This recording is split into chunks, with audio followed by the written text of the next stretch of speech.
ओम नमो भगवते वासुदेवाय नमः। स्वागत है आप सभी का मेरे राधे कृष्ण ब्रजधाम यूट्यूब चैनल पर। आज मैं आपको होलाष्टक के महत्व के बारे में तथा होलाष्टक की कथा सुनाऊंगा।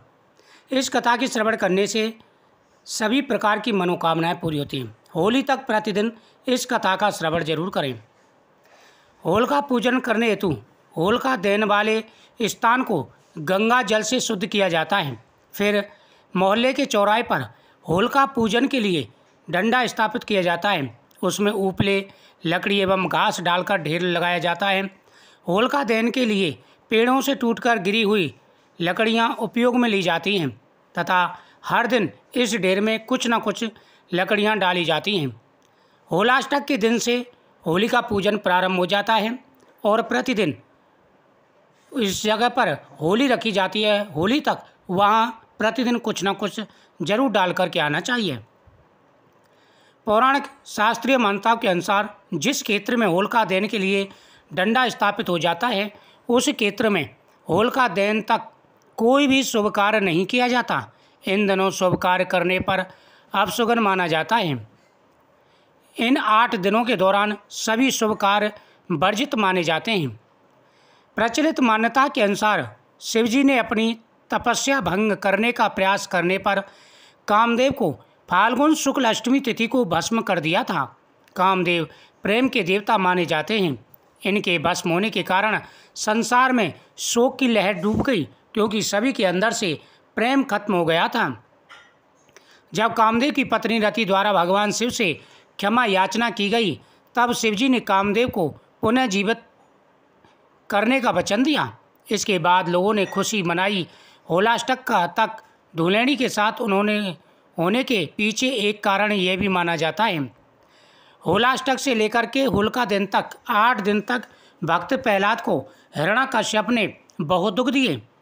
हिरण्याकश्यप का पुत्र भक्त प्रहलाद था, जो कि भगवान विष्णु का बड़ा भक्त था।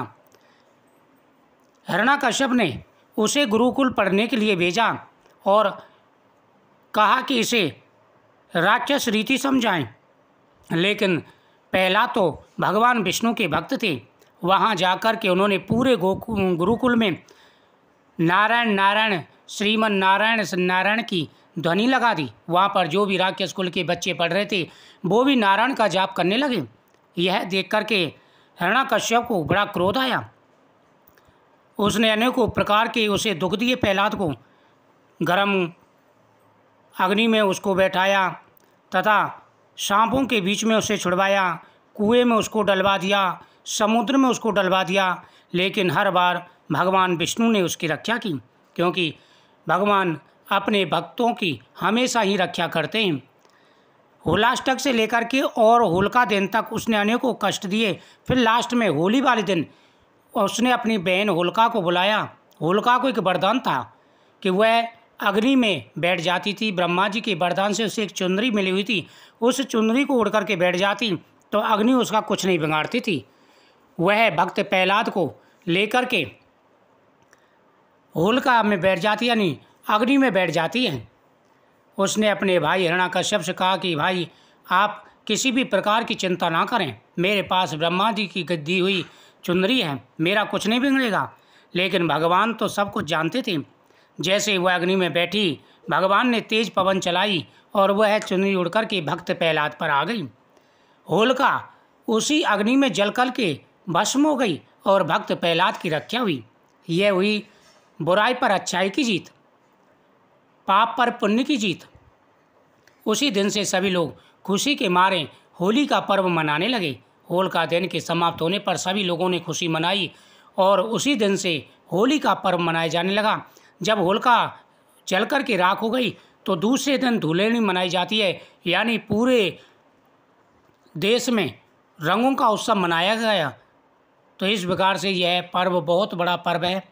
इस दिन विधि विधान से माता होलिका की पूजा करें और भक्त प्रहलाद की पूजा करें तथा भगवान नरसिंह की पूजा करें।